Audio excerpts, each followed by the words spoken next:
Mike Tyson couldn't fight this stronger fighter. Here's why. This fight would be unforgettable. After Mike Tyson's release from prison, he faced two relatively unremarkable opponents. However, it was time for him to take on a significant challenge, and the options were Vander Holyfield or Tommy Morrison. Ultimately, Tyson chose Holyfield, but the question remains, what made Tommy Morrison so formidable and intimidating that Tyson hesitated to face him?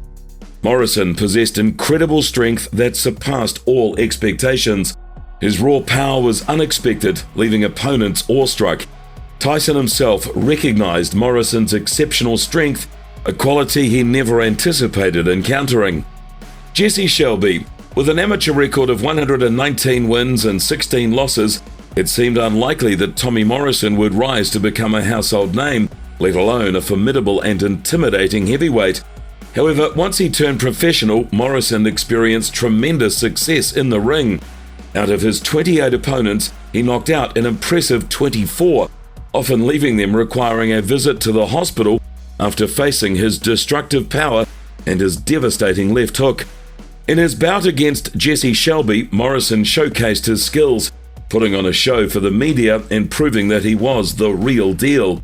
While Shelby initially struggled to cope with Morrison's power, he managed to keep up with him to some extent. However, Morrison's complacency eventually led to Shelby's defeat, with a big right hand followed by the left from Morrison. Though Shelby showed resilience and toughness, he ultimately found himself in a seated position, struggling to get up. Morrison acknowledged Shelby's tenacity, commending him for facing a southpaw like his, and admitting that it had taken some time to adjust. Nonetheless, Morrison's skills fell into place, ultimately securing him the victory. Tommy Morrison. On a rampage, he dominated the ranks, leaving a trail of memorable highlights in each of his fights. One particular clip that continues to resonate is his bout against David Hako. Hako, an average boxer who had faced many great fighters of his era, stepped in the ring to test Morrison's power, taking the fight on short notice. In the post-fight interview, a reporter asked Morrison about the comparison to Iron Mike Tyson, considering that both had faced some of the same opponents early in their careers and were managed by the same individual, Bill Clayton. Morrison responded humbly, stating that it was premature to compare him to Tyson, or in fact to anyone else.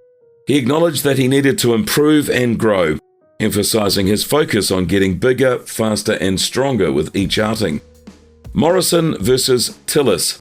As the bell sounded, James "Quick" Tillis faced Tommy Morrison, seeking to recover from a previous defeat. It was an opportune match for Tillis, but Morrison had been continuously improving as he progressed through his professional career. Right from the start, Morrison showcased his power, delivering a solid left hand that sent Tillis to the canvas. Surprisingly, Tillis appeared shocked by the punch. Morrison followed it up with a well-placed right hand. The body shot that set up the right hand was executed with precision. Morrison continued to display impressive accuracy and combinations, overwhelming Tillis in the small ring. Despite Tillis's resilience, Morrison's onslaught was simply too much, and the fight was stopped just 2 minutes and 2 seconds into the round.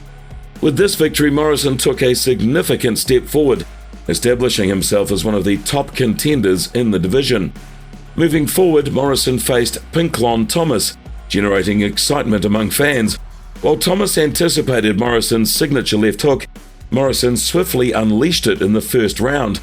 This fight marked the biggest challenge Morrison had thus far faced. Interestingly, all of Morrison's opponents had been former opponents of Tyson, and it would be unfair to suggest that Morrison didn't perform better against them than Tyson had.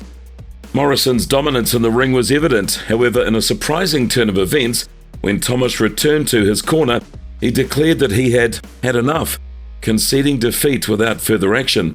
Such was the impact of Morrison's relentless assault. Morrison versus Williams. Unfortunately, in the same year, Tommy Morrison suffered his first loss against Ray Mercer in a devastating knockout that is still remembered as one of the most brutal even to this day. While many believe this defeat would dampen his hype, it had the opposite effect. Determined to rebuild his name, Morrison stepped into the ring with Hipp, a skilled contender expected to push him to his limits. Morrison's best punch, the left hook, was his primary weapon, but his body hadn't experienced much punishment until now. Despite early signs of Hipp being outclassed, he delivered a powerful shot that broke Morrison's jaw.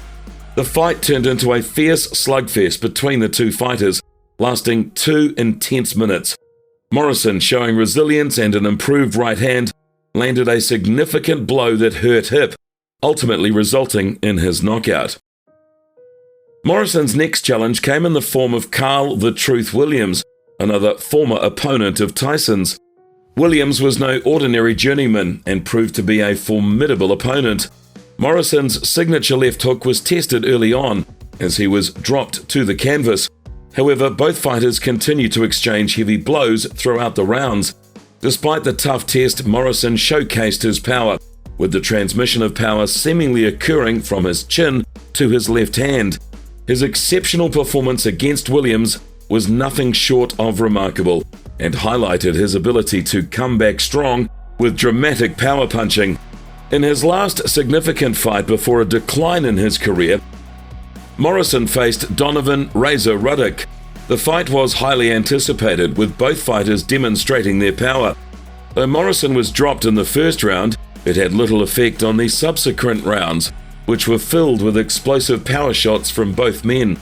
Morrison's last notable punch was a powerful hit, but it marked the end of his peak performance as his life and his career began to decline. While we can only speculate about a potential fight with Mike Tyson, the circumstances didn't allow it to happen. Morrison had been climbing the ranks since starting his boxing career in 1988, while Tyson was dominating the heavyweight division. Tyson lost his titles in 1990, Morrison experiencing his first loss in 1991, the same year that Tyson was sent to prison. However, Tyson was released after 3 years, just as Morrison was seen as a has-been. Morrison sought to negotiate with renowned promoter Don King for 3 fights, including one with Tyson.